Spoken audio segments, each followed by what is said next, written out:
So far, we got this line level. It's so weird.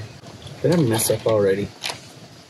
We're two hitchhikers. We met while hiking Mount Baldy with mutual friends, wasted no time, got engaged on a frozen alpine lake, got hitched, and have been adventuring together since. We're embarking on a new adventure of living big in a tiny home. Let's see how this goes. Adventure awaits.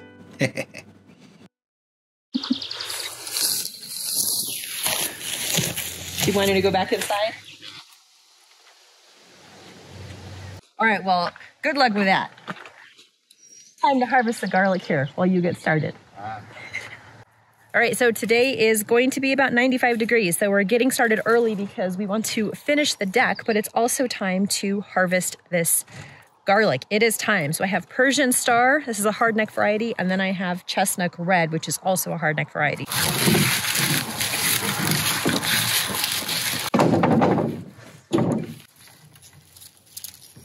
Here's our first one. She's tiny. That's so cool though. We'll see how the other ones go. Were these from seed or were these from the... No, I grew these from cloves. Do I rip the root off? No, don't rip anything off. Just we're saving it as is. So what happens is I dry these, I'll bunch them together and actually bunch them together, and then we have to dry them in a dry place. All right, good thing we got that mini split for the shed. I made this rack here to dry them flat on, but I think hanging them up will be better. I think so too. Potato, tiny potato. This one is a volunteer potato. We had potatoes growing here last season, and apparently some teeny tiny baby ones stayed in there. Quick clarification. When I harvested the potatoes that were growing here last year, I likely left a few tiny pieces in there. Well, when I planted the garlic and let it overwinter, those tiny little potatoes turned into plants. These ones are better.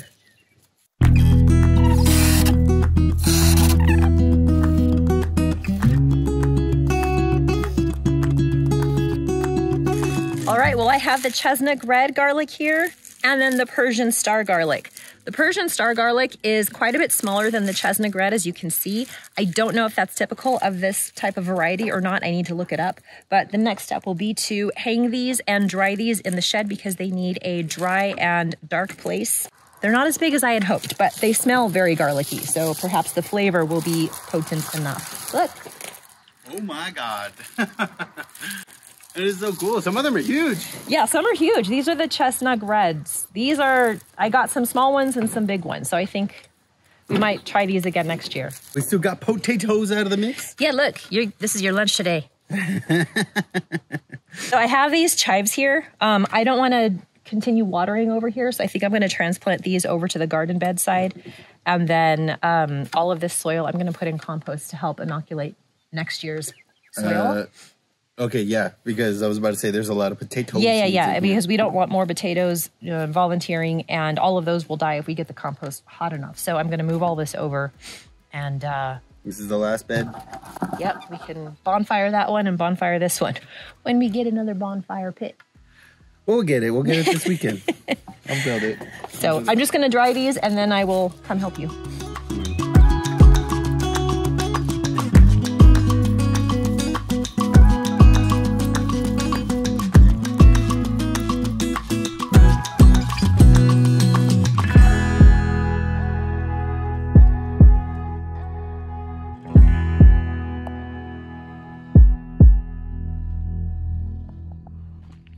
Your lunch portion has increased. Your lunch portion has increased. Ooh.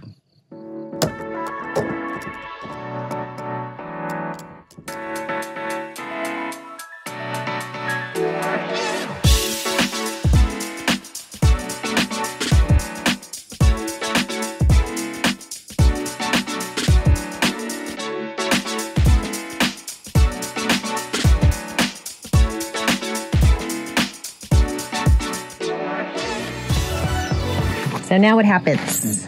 I build the continuation of that smaller deck, and then I build the steps this way, and then I build the steps that way, got ourselves a party. Figuring out the height of this portion of the deck has been quite of a headache for Ruben. Because the height of the door where the house is and the height of the existing deck create a little bit of a complication with regard to the step configuration, it's been a little bit of a beast trying to sort all of this out. We're placing the pylon piers here and leveling everything out, but something is just not sitting right with Ruben. I still don't know what I'm doing.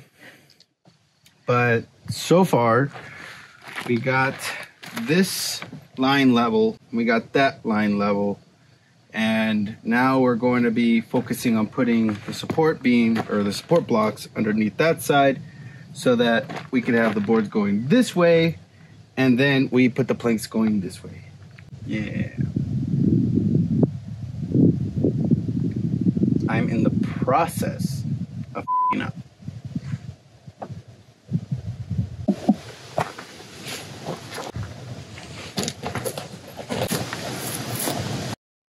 Trying to think.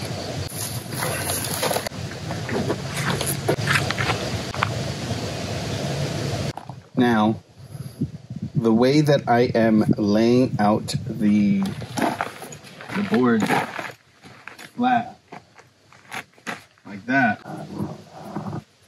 makes it almost impossible for these boards. I'm going to put the planks on top, same direction. I cannot have these cross beams be at the same direction. Reason why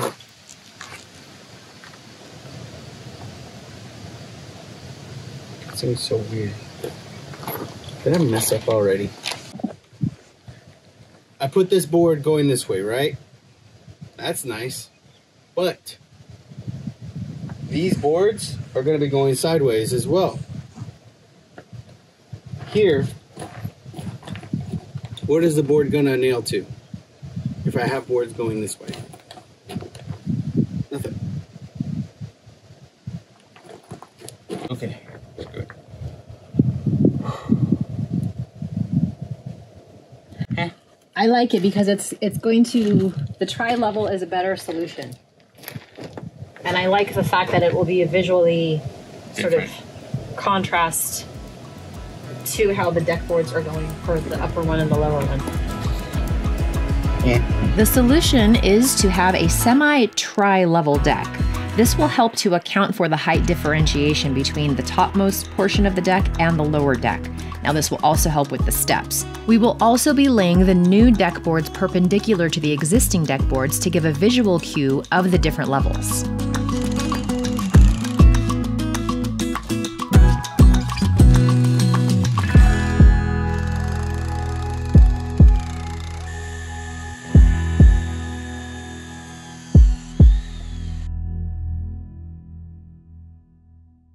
I'm gonna start laying boards.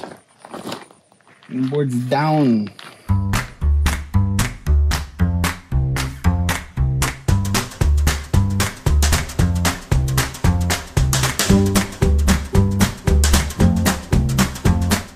gonna do 6 again? Sure. Two more? Yeah. I'll keep strapping and then stop raining.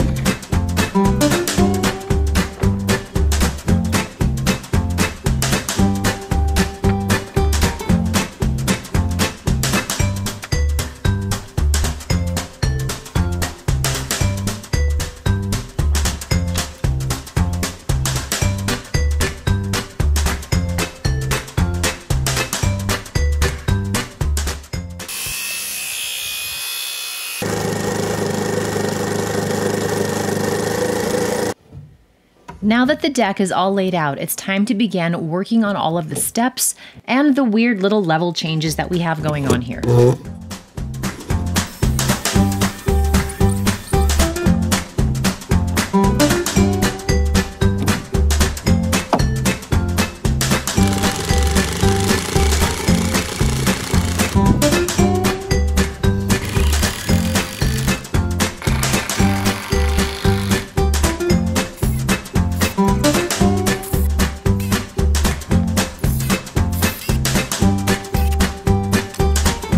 obviously wood is a natural material and so is not always going to be 100% straight. We're getting down to the bottom of the barrel on our 12-foot pieces, and we're coming up with pieces that are warped and have crowns on them. This is one way to fix that issue of bowing when you're trying to lay down deck wood. Or any wood for that matter.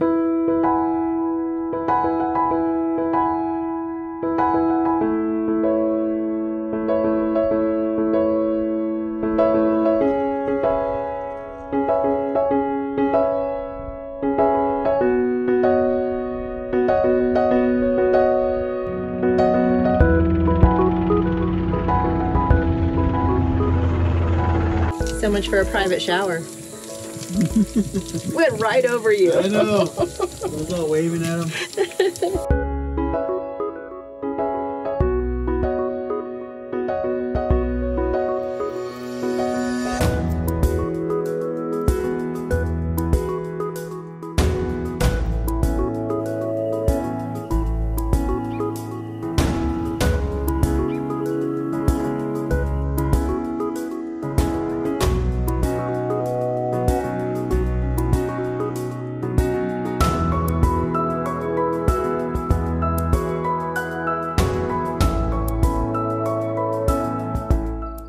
Well, here we go. Here's our deck. And yes, it is bigger than the tiny home. The tiny home square footage, I think we're 350 inside. We haven't done the math on this. This is a lot bigger. And it just sort of worked out that way. That portion of the deck we did last year. That was a game changer for us. This portion of the deck, I thought it was going to be a lot smaller, but in good old Ruben fashion, he's got to go big or go home. And then that left us with having to account for this section. This was the problem child of how to figure it out. But after a lot of thinking and measuring and calculating on Ruben's part, we finally came up with a solution that works really well. So this level is slightly higher than that level there. And we have a little transition ramp going that direction. And then of course we have steps going up here and steps here. Those are our old steps. We'll probably repurpose those somewhere else, but for now, I'm still using them to get down on that side of the house. We obviously are not finished. We have a lot to clean up here. We still have plans for a couple more larger planters like that over there, but of course, you can't do everything in a weekend. The fact that we got all of this done in a weekend, well, we did a little bit last weekend. Anyway, it was a lot of work. We are exhausted, but you're also probably wondering, what in the world is that enclosed canopy doing there? Well, we have guests coming today, and that is a big reason why we wanted this deck completed today. So we barely got it done last night. And our guests want to sleep outside under the stars. They want to see the Milky Way, but we want to make sure that they're comfortable and they're not being bombarded by any potential mosquitoes. They haven't come out in full force yet, so hopefully that stays this way while they visit with us. But regardless, we have this solution. And this idea came from our friends Julie and Mike, who visited us last year.